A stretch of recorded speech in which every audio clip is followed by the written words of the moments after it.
میں آیا ہوں کلسا سے،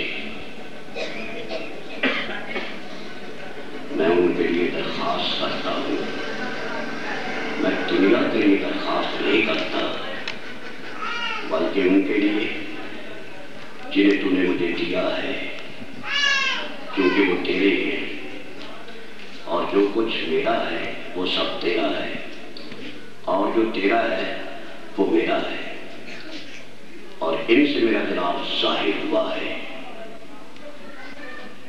میں آگے کو دنیا میں آؤں گا، مگر یہ دنیا میں ہے، اور میں تیرے پاس آتا ہوں۔ اے قدوس باپ، اپنے اس نام کے وسیلے سے جو تو نے مجھے بخشا ہے، ان کی حفاظت کر، تاکہ وہ ہماری طرح ایک ہو۔ جب تک میں ان کے ساتھ رہا، میں نے تیرے اس نام کے وسیلے سے جو تو نے مجھے بخشا ہے، ان کی حفاظت کی، میں نے ان کی نگہبانی کی، اور ہلاکت کے فرزند کے سوا ان میں سے کوئی ہلاک نہ ہوا، تاکہ کتاب مقدس کا لکھا پورا ہو۔ لیکن اب میں تیرے پاس آتا ہوں اور یہ باتیں دنیا میں کہتا ہوں، تاکہ میری خوشی انہیں پوری پوری حاصل ہو۔ میں نے تیرا کلام انہیں پہنچا دیا، اور دنیا نے ان سے عداوت رکھی، اس لیے کہ جس طرح میں دنیا کا نہیں وہ بھی دنیا کے نہیں۔ میں یہ درخواست نہیں کرتا کہ تو انہیں دنیا سے اٹھا دے، بلکہ یہ کہ اس شریر سے ان کی حفاظت کر۔ خدا ان کی برکت اس کے کلام کے پڑھے اور سنے جانے والوں آمین۔ یوحنا کی انجیل میں مسیح کے لیے دعا خصوصی اہمیت کی حامل ہے۔ اس دعا کا تعلق کلیسیا کے ساتھ نظر آتا ہے۔ مسیح خدا نے آسمان پر جانے سے بیشتر اپنے شاگردوں کے لیے ان کے وسیلے سے جو ایمان لائیں گے ان کے لیے، پھر ان کے وسیلے حتیٰ کہ تسلسل کی صورت میں آخری انسان تک مسیح کی یہ دعا ہے۔ اس دعا کا تعلق چند افراد تک محدود نہیں ہے، نہ 11 شاگردوں یا 12 شاگردوں تک محدود ہے، نہ ابتدائی کلیسیا تک۔ اس دعا کا تعلق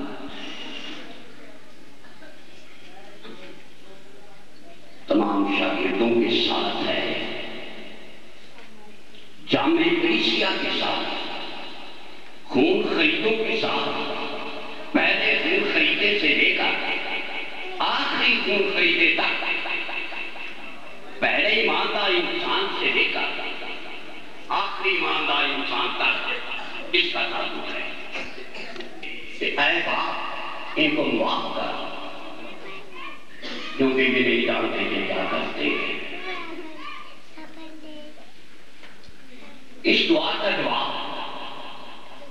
ادھر دعا کی اور ادھر دعا کا جواب آیا کہ ڈاکو جو اس کے ساتھ مسلوق کیے گئے تھے، ایک اپنی خطاؤں کا اقرار کرتا ہے اور وہ اپنی حاصل کر لیتا ہے۔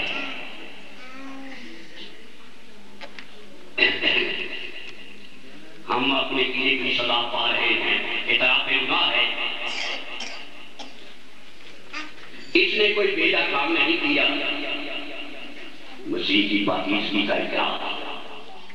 تو جس نے مسیح خداوند کی دعا کا جواب فوری طور پہ آیا، اسی طرح یہ شفاعت اے باپ ان کی حفاظت کر۔ پہلے فرمایا میں جب تک ان کے درمیان رہا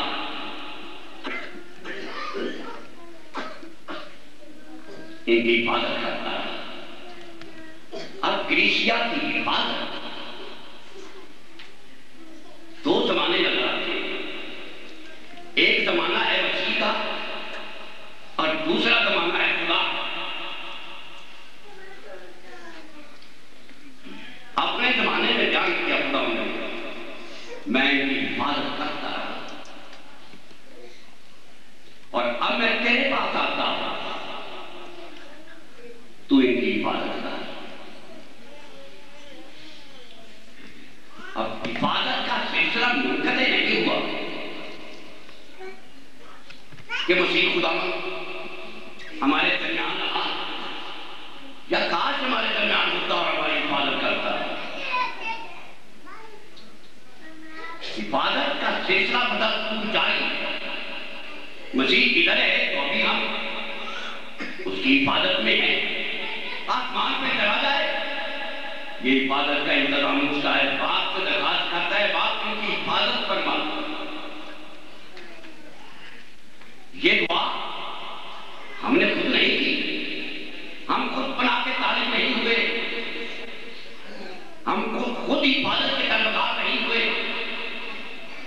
جس نے کلیسیا کو خریدا ہے حفاظت کا ضامن وہی ہے۔ کلیسیا کا تحفظ، کلیسیا کے تحفظ کی ضمانت مسیح ہے، نہ ہمارا زور، نہ ہمارے بازوں کی قوت، نہ ہماری قوتیں، نہ ہماری منصوبہ بندی۔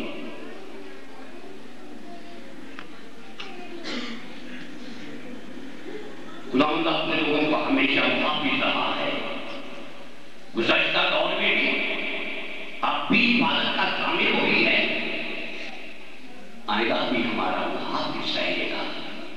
مسیح خداوند نے آسمان پر جاتے وقت ایک بات کہی، فرمایا دیکھو میں دنیا کے آخر تک ہمیشہ تمہارے ساتھ۔ دنیا میں تھا تو بھی ہمارے ساتھ، آسمان پہ گیا تو بھی ہمارے ساتھ۔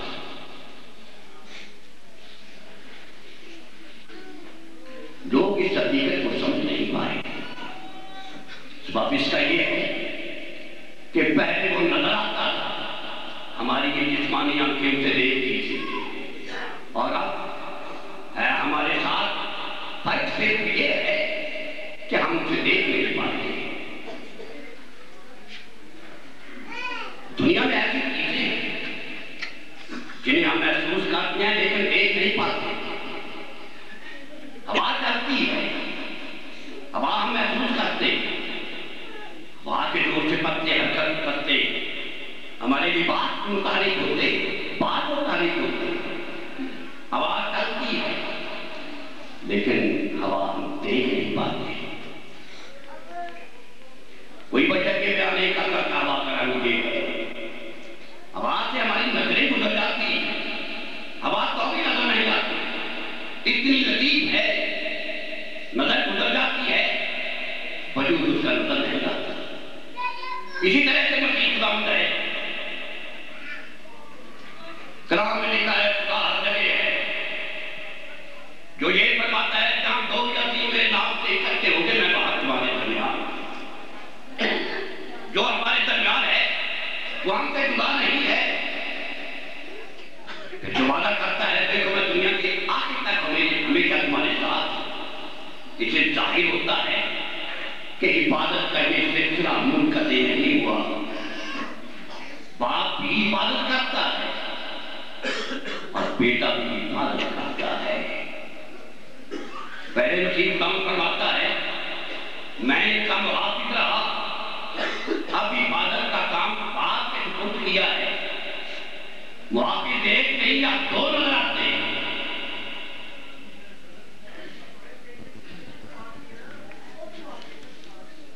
اس کا ثبوت یہ ہے، مسیح خدا نے یوحنا کی انجیل میں فرمایا میں اور باپ اس کے پاس آئیں گے،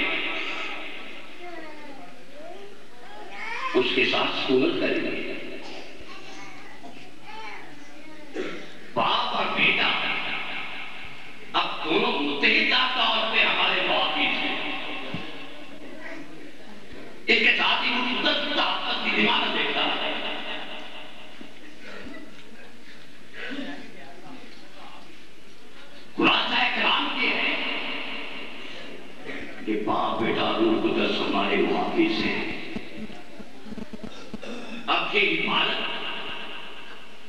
فرمایا گیا ہے شریر سے ان کی حفاظت کا۔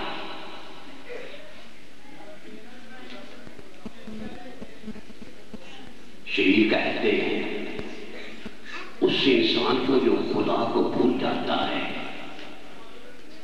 زبور کی کتاب میں شرح بیان کی گئی ہے شریر کی، یعنی وہ قومیں جو خدا کو بھول جاتی ہیں انہیں شریر کہا گیا ہے۔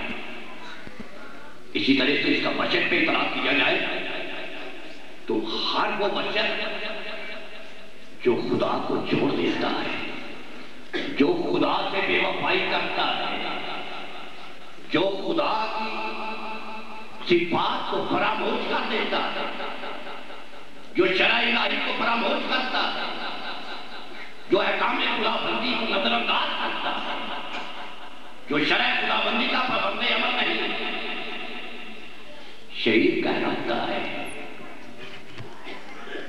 اب اس سے بڑھ کر شریر کا لفظ اس کے لیے بھی مشتمل ہوتا ہے۔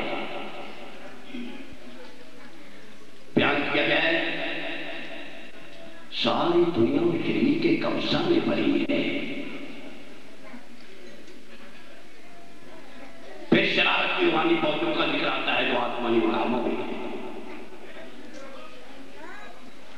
ابلیس کو شریر کہہ کر پکارا گیا ہے، اور انسان یا قومیں جنہیں شریر کہا گیا ہے وہ ابلیس کے مشابہ،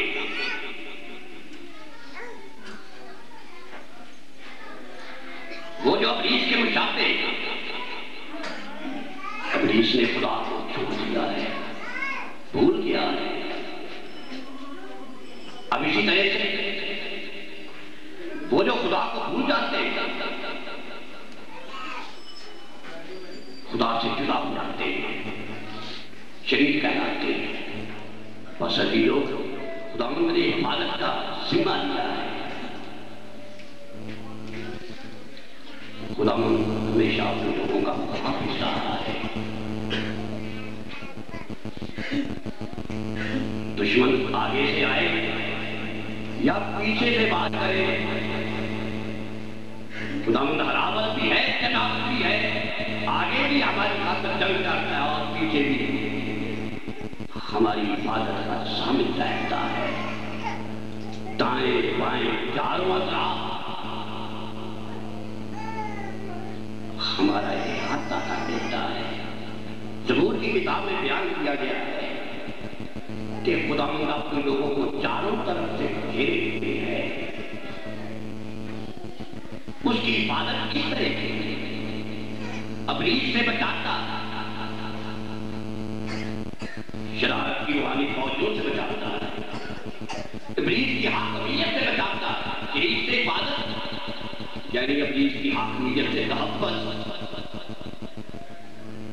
مسیح ضمانت دیتا ہے تحفظ کی ابلیس سے۔ لکھا گیا ہے کلام میں کہ جس انسانی بدن پہ ابلیس اپنا قبضہ جما لیتا ہے اس کے ہوش و حواس بھی قائم نہیں رہتے، عقل جاتی رہتی ہے، ذہنی صلاحیتیں ختم ہو جاتی ہیں۔ بری روح جس انسان کو اپنی گرفت میں لیتی ہے، جسم اس کا اپنا ہوتا ہے، استعمال ابلیس کرتا ہے، بولتا ہے ابلیس، اور اللہ پہ اپنا قبضہ جما لیتا ہے۔ مسیح انسان کو بچاتا ہے، جیسے کہ راسینیوں کے علاقے میں ایک شخص کو بری روحوں سے نجات ملی، لوگ دیکھ کر حیران ہو جاتے ہیں کہ یہ تو بڑے آرام کے ساتھ ہوش میں خداوند کے پاس بیٹھا ہوا ہے۔ خداوند بری روحوں کے احاطہ اختیار سے انسان کو رہائی بخشتا ہے، ایمان کی کتاب میں وارد ہوا ہے۔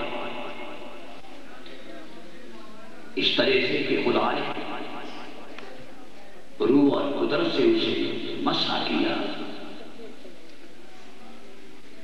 اور وہ ان لوگوں کو ابلیس کے ہاتھوں سے رہائی دیتا ہوا جو ابلیس کے ہاتھوں سے ظلم اٹھاتے تھے۔ تو ابلیس سے رہائی دینا، ابلیس سے چھڑانا، یہ مسیح کا کام ہے۔ اور یہاں بھی بیان کیا گیا شریر سے ان کی حفاظت کا۔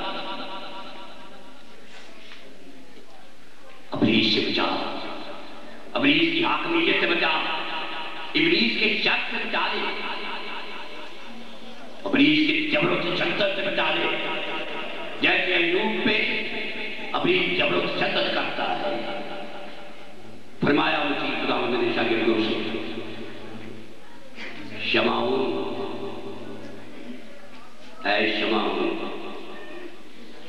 ابلیس نے تم لوگوں کو مانگ لیا ہے تاکہ گیہوں کی طرح پھٹکے، لیکن میں نے تیرے لیے دعا کی ہے۔ یہ ایک الگ بات ہے، کیوں مانگتا ہے؟ اس لیے انسانی زندگی امتحان میں سے یقینی طور پر گزرے گی، جہاں امتحان نہیں مانگتا کہ یہ درجات بھی نہیں، دکھوں میں سے انسان گزرتا ہے تو دکھ تک یہ درجات کا سبب بنتے ہیں، جیسے امتحان تک یہ درجات کا سبب ہے، ایمانداروں کے لیے دکھ ترقی کے درجات کا سبب بنتے ہیں، اور ایماندار دکھوں میں سے گزرے گا، خداوند کو حافظ رہے گا۔ دکھ اگر انتہا تک پہنچتے ہیں تو خداوند بہت ہی قریب تک ہوگا۔ نبوکدنصر بادشاہ کہتا ہے صدر میشر اور عبداللہ کے بارے میں، بٹی کی آگ 7 گنا زیادہ تیز کر دی جائے، ان لوگوں نے بڑی گستاخی کی ہے، میرے سامنے انہوں نے اپنی تلوار کھو دی، یہ کہتے ہیں ہم اپنے خدا کی عبادت کریں گے اور اے بادشاہ کے پرستش نہیں کریں گے، انہیں کڑی سزا دی جائے، آگ 7 گنا زیادہ تیز کر دی جائے، ایسا ہی کیا ہے۔ اور جب آگ 7 گنا زیادہ تیز کر دی گئی، چاہا کہ قدر پوری سے کر عبداللہ کو آگ میں پھینک دیا جائے، باندھا گیا انہیں جو بتی میں ڈالنے والے تھے، آگ کے قریب گئے، جھلس گئے، آگ شدت سے چل رہی ہے، اور جب انہیں آگ میں پھینکا گیا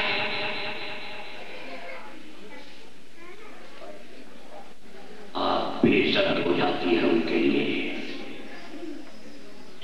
جب تک میں ان کے درمیان رہا، میں ان کا محافظ رہا، اب ایمانداروں کا محافظ ان کے درمیان نظر آتا ہے، جب محافظ ان کے درمیان نظر آتا ہے آگ ٹھنڈی ہو جاتی ہے، آگ میں تپش نہیں رہتی، آگ ان کے لیے ایسے بن جاتی ہے جیسے وہ آگ میں غسل کرنے کے لیے گئے، آگ ایسے ہو جاتی ہے جیسے آب و ہوا ہے ان کے لیے، آگ انہیں شرم نہیں پہنچاتی، ان کے لیے آگ سامنے نہیں رہی، سبب اس کا یہ ہے، لکھا گیا ہے بس سب جو مسیح یسوع میں ہیں ان پر سزا کا حکم نہیں، آگ جانتی ہے ان پر سزا کا حکم نہیں ہے، اسی طرح سے جہنم کی آگ بھی جانتی ہے ان پر سزا کا حکم نہیں، مادی آگ بھی جانتی ہے ان پر سزا کا حکم نہیں۔ ہمارا معافی جب ہمارے ساتھ ہوتا ہے، نہ آگ جلاتی ہے، نہ شیروں کی مانگ میں دانیے کو شیر پکڑتے ہیں اور کھاتے ہیں۔ خداوند آج کے دور میں کس طرح سے حفاظت کرتا ہے اپنی کلیسیاؤں، تھوڑی سی کلیسیا ہے، ہمارا ملک بہت چھوٹا سا ہے، طاقت بہت کم ہے، شیروں کے مقابلے میں دانیے کی طاقت ہی کیا ہے،